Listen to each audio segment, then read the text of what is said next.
Recommandation: dissoudre tous les partis politiques.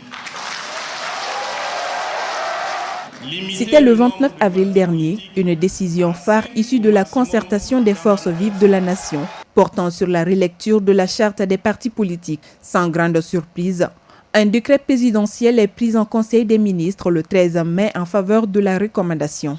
Depuis lors, les partis politiques ont engagé une série de procédures judiciaires afin de contester la dissolution générale décidée par le décret.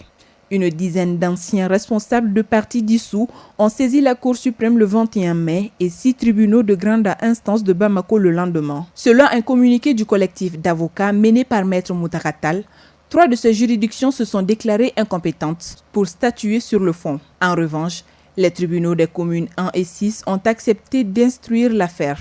Cette divergence d'approche met en évidence les tensions que suscite cette affaire jusque dans les rangs du pouvoir judiciaire. Ce lundi et mardi, les audiences s'ouvrent devant les tribunaux de grande instance des communes 1 et 6, opposant les anciens partis politiques aux autorités de la transition. Malgré les premiers rejets, les avocats poursuivent leur action. Des appels ont été interjetés et la bataille juridique se poursuit devant la Cour suprême avant de se transporter dans un avenir proche devant la Cour constitutionnelle.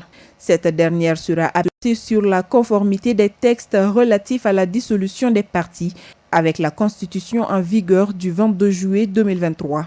Ce contentieux met en lumière plusieurs fragilités structurelles, la solidité des institutions, l'indépendance du pouvoir judiciaire, la capacité des autorités à se conformer à l'état de droit et plus largement l'avenir du pluralisme politique dans un pays en quête de stabilité et de sortie de crise.